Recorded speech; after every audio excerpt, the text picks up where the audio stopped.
سلام بچه‌ها، چطورید؟ یه روز خیلی عادی بود و من همینجوری برای خودم خیلی راحت نشسته بودم و داشتم به این فکر میکردم که از مربی باشگاهم یه برنامه جدید بگیرم یا نه.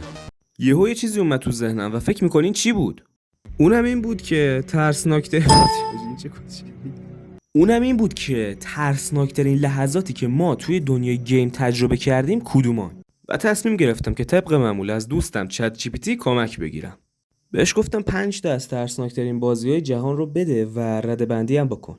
اونم در جواب گفت باشه، بریم سراغ یه لیست واقعا اعصاب خورد کن و شب بیدار کن. نمیدونم این معنیش چی میشه، ولی خب گفت دیگه.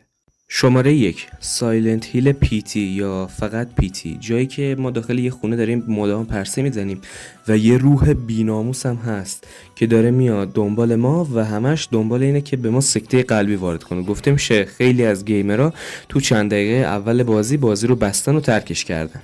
شماره 2 اوتلست، زمانی که داخل اون تیمارستان یه دکتر روانی میخواد بکنه دنبال ما و قصد اینو داره تا چاقوشو بکنه تو.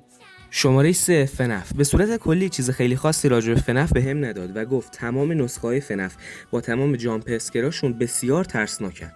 شماره 4 صحنه شام خوردن با خانواده بیکرا داخل رزیدنت ایول 7. گفته میشه این صحنه باعث شده ضربان قلب گیمرها خیلی بره بالا.